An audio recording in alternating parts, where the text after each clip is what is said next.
Voici, frères et sœurs, le signe qui vous permettra de reconnaître le Christ, un petit enfant emmailloté et couché dans une mangeoire. Je serais presque tenté de vous dire, et bien maintenant, on sort et on va chercher le Christ. Parce que maintenant, vous savez à quoi le reconnaître. C'est assez intéressant de se dire que parmi les milliers d'informations qui sont à notre disposition, parmi les milliards d'êtres humains qui peuplent notre planète, il se pourrait que nous ayons les clés pour pouvoir reconnaître le Christ. Et c'est une question vraiment importante pour tout disciple du Christ quand on y songe. Même si, par les temps qui courent, nos pensées sont plutôt orientées vers d'autres choses que la reconnaissance du Christ, profitons quand même du temps de Noël pour nous interroger sur à quoi peut-on reconnaître le Christ dans notre vie quotidienne. Après tout, ça nous fera au moins un peu de repos par rapport à l'actualité. L'évangéliste Luc place ce sujet de la reconnaissance du Christ dès le début de son évangile, en indiquant le signe qui nous permettra de le reconnaître. Alors, un bon conseil, ne vous rendez pas tout de suite dans les maternités en vous disant que c'est là que nous allons trouver le Christ immanquablement. Sinon, vous seriez de piètres littéralistes. Et c'est la raison pour laquelle il faut que je commence par vous donner, non pas un cours sur la théorie du signe, mais que nous pensions un peu ce qu'est un signe. Il est important de se rappeler qu'un signe, c'est un contenant et un contenu. Le contenant, la forme, c'est ce qu'on appelle techniquement le signifiant. Si jamais cet après-midi vous jouez au Trivial Poursuite, vous aurez le signifiant dans votre besace. Le signifiant, ça peut être un panneau d'indication, ça peut être un dessin, ça peut être un logo, ça peut être un geste. Le contenu, autrement appelé le signifié, c'est le message, c'est le sens que contient ce signe. Un signe, c'est un signifiant, enfin c'est un signifiant et un signifié. Une forme et un contenu. Par exemple, vous connaissez tous cette histoire de la sagesse chinoise. Lorsque le sage désigne la lune du doigt, l'idiot regarde le doigt. Eh bien, ça signifie qu'il s'est arrêté au signifiant, qu'il n'a pas compris que derrière le signifiant, il y avait du sens, un signifié. Cette précision, vous voyez, est vraiment importante pour notre compréhension des textes bibliques et de ce passage biblique notamment.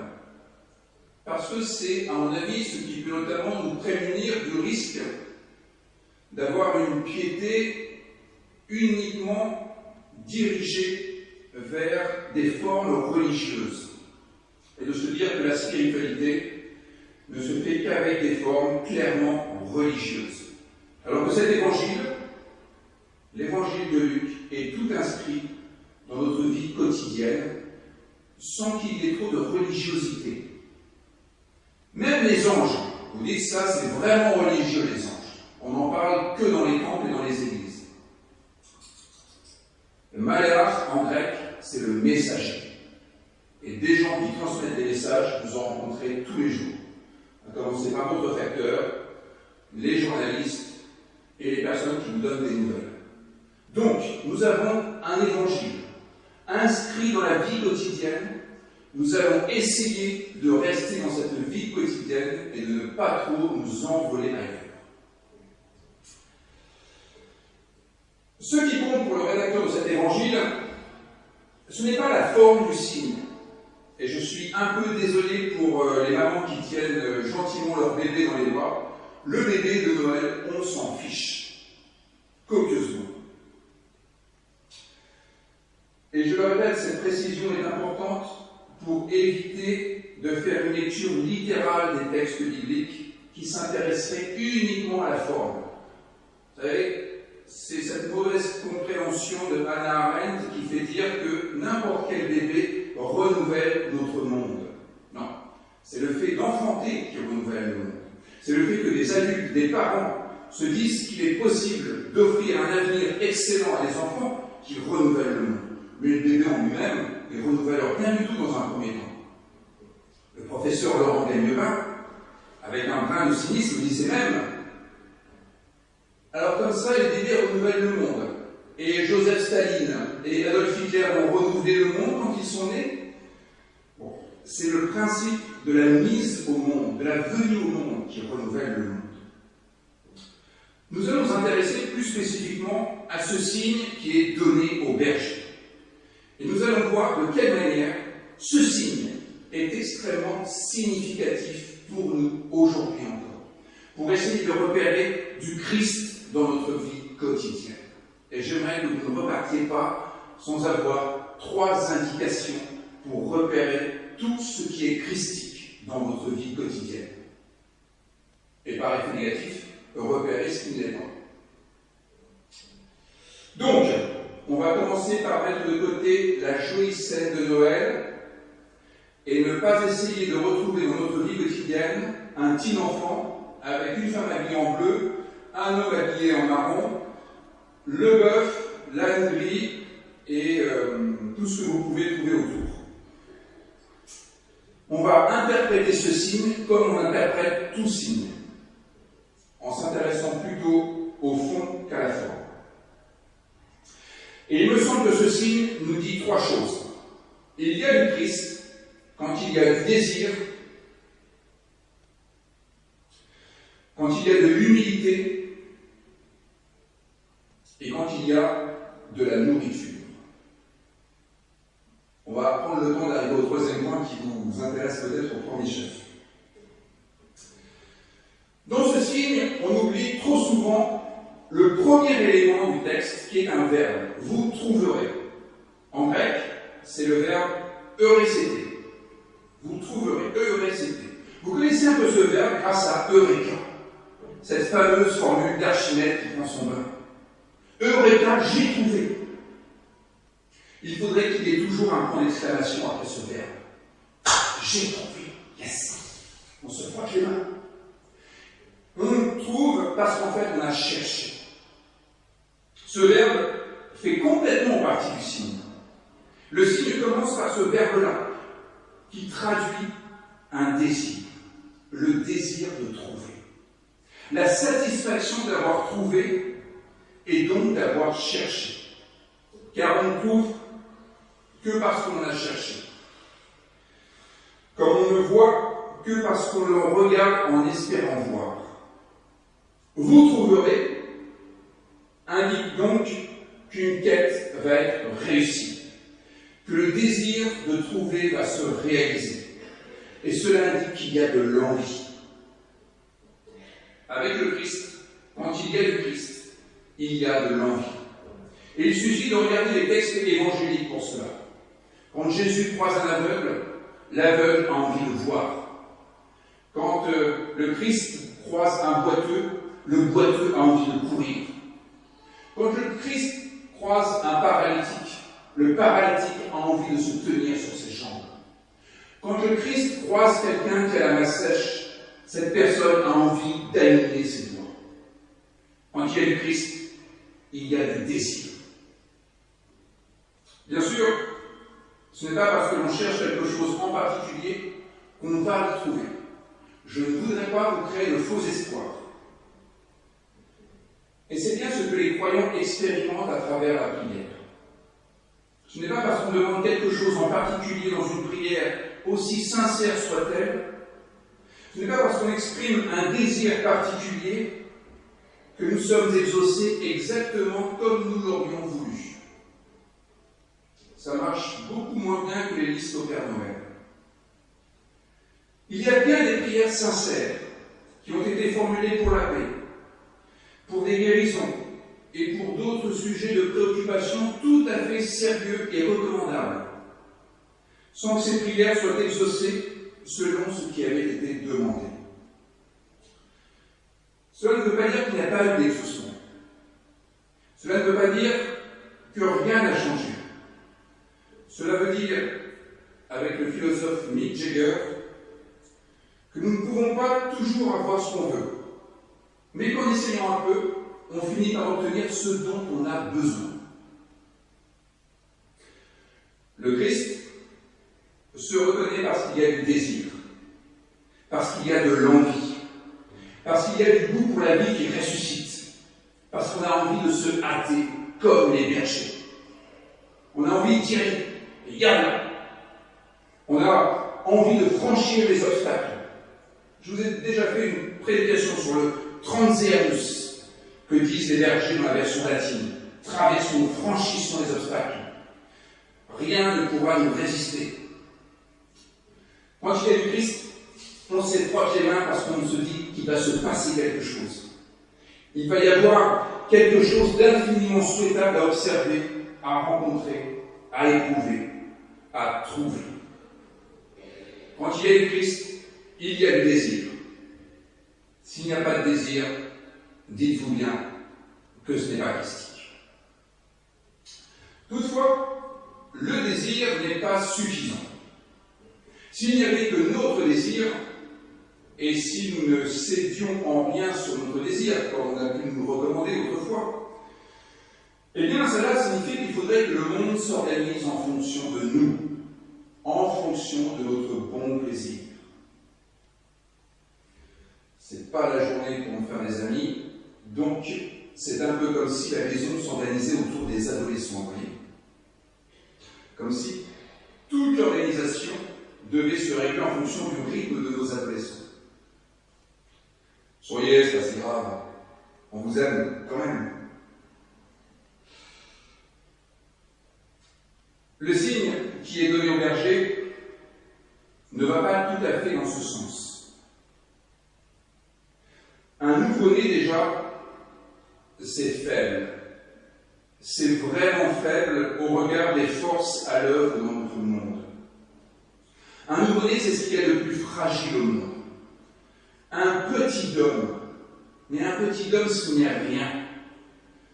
Ce n'est même rien du tout comparé à n'importe quel petit animal qui aura vite fait de pouvoir devenir autonome, alors qu'il faudra des années à un petit homme pour devenir autonome. Un nouveau-né, c'est vraiment la fragilité par excellence. C'est la nécessité de la présence de l'autre. C'est l'évidence qu'on n'est pas auto-fondé, mais que nous tirons notre existence d'un autre que nous-mêmes. Un nouveau-né, c'est donc l'humilité. On sait qu'on n'est pas autosuffisant. Et c'est encore plus l'humilité quand on se rappelle que le nouveau-né en question est emmailloté. Autrement dit, entravé. Autrement dit, incapable de pouvoir bouger. Il ne peut même pas galoper à quatre pattes, essayer de faire un peu le ver de terre. Rien. C'est le signe de l'anti-orgueil. C'est le signe d'une théologie qui ne peut pas être une théologie de la gloire, de la toute-puissance.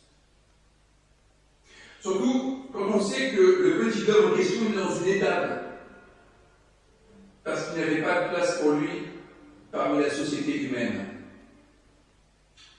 Ce nouveau-né est fragile par sa condition.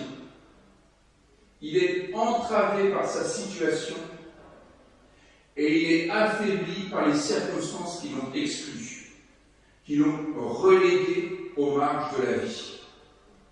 Eh bien, c'est ce petit-là que les bergers viennent voir et qui vont apprendre par lui que le salut s'accomplit dans ce qu'il y a de plus simple au monde, mais de plus essentiel aussi, dans ce qu'il y a de plus humble. Et n'oublions pas qu'il y a là ce qu'est l'humanité véritable. L'humain, c'est l'humus, l'humilité. Et c'est pareil en hébreu. Adam, qui est une figure typique de l'homme. Adam, c'est Adama, la terre en hébreu, la terre fertile. C'est l'humus. L'humilité, c'est la véritable humanité. pas d'humilité, pas de Christ. Le Christ se reconnaît dans l'humilité, dans les gestes sans prétention, dans les comportements non agressifs, et peut-être même presque passifs. Mais même quand on commence à chercher à faire le bonheur de l'autre, c'est un peu orgueilleux, car cela traduit déjà qu'on saurait mieux que l'autre ce qui serait bon pour lui. Une présence peut-être passive et extrêmement christique. Souvenez-vous des amis de Job. Job est dans le pétrin, alors pétrin de chez pétrin. Les gilets jaunes à côté, c'est le paradis. Et pour le consoler, des amis viennent le voir. Pendant un certain moment, ils se taisent. Et là, tout se passe bien. Et puis, ils se mettent à parler, et là, c'est la catastrophe. Une présence passive est souvent beaucoup plus christique qu'une présence qui veut faire le bien absolument, que l'autre le veuille ou non. Troisième point, après le désir et l'humilité, appelons ça d'un terme technique la providence. Si le Christ n'est pas tout-puissant, il n'est pas non plus tout impuissant. Ça, c'est une formule que j'emprunte un peu à André Bner. Preuve en est qu'il attire les amoureux de la vie, ces bergers qui prennent soin du troupeau, image classique dans la Bible du peuple de Dieu. Les bergers, en se rendant auprès du nouveau-né, montrent bien la capacité qu'a un nouveau-né d'attirer à lui des personnes et à susciter leur émerveillement. La capacité à attirer à soi et à provoquer de l'émerveillement. L'évangéliste dit que le Christ fait encore plus qu'attirer à lui des personnes, et il fait encore plus que ressusciter en elles des pulsions de vie. Car le Christ a été déposé dans une mangeoire. Le Christ est dans l'endroit où l'on met habituellement la nourriture pour les animaux. Mais cette étable n'est plus simplement un lieu pour les animaux avec cet épisode. Cette étable est devenue le dernier lieu où l'on se rend, le dernier lieu où on cause. Cette étable est devenue le temple le plus sacré qui soit au monde. Là où il est possible d'honorer la vie et de prendre une grande leçon d'humanité. Manière non religieuse de dire adorer le Christ. Et bien entendu, cette étable n'est pas fixée dans un cadastre qui indiquerait qu'elle se trouve à 6 km au sud de Jérusalem. Cette étable, comme Bethléem, ça se trouve partout où vous faites entrer Dieu. Bethléem, souvenons-nous que c'est la maison du pain. Donc vous voyez un peu la surdétermination. Jésus est placé dans le lieu qui nourrit, dans une ville qui s'appelle la boulangerie. J'aurais presque pas besoin d'en rajouter en quelque sorte, en termes de nourrir et de pourvoir aux besoins essentiels de l'humanité. Disons simplement que, à chaque fois que quelqu'un restaure votre âme, à chaque lecture que vous faites et qui réveille votre amour de la vie, dans chaque regard complice, lorsque vous plantez vos yeux dans les yeux d'un être, et que cela renouvelle votre dignité, lorsque vous êtes dans une situation qui ranime votre passion de la vie, que vous découvrez enfin aimer, vous êtes à Bethléem. Vous êtes auprès de la mangeoire où le Christ a été déposé. Non pas comme un cadavre.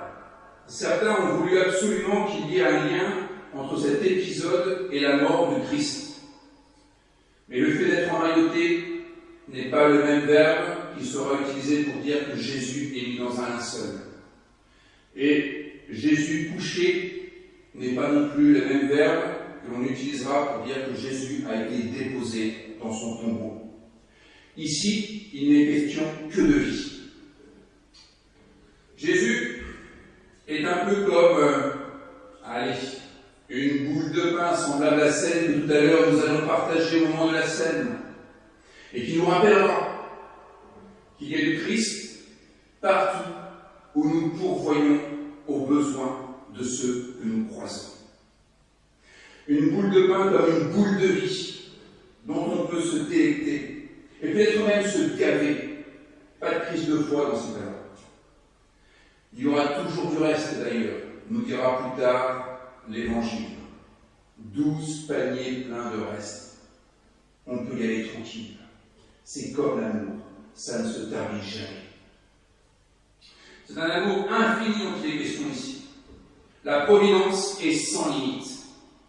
Elle est inconditionnelle, elle est sans exclusive, elle est sans limite.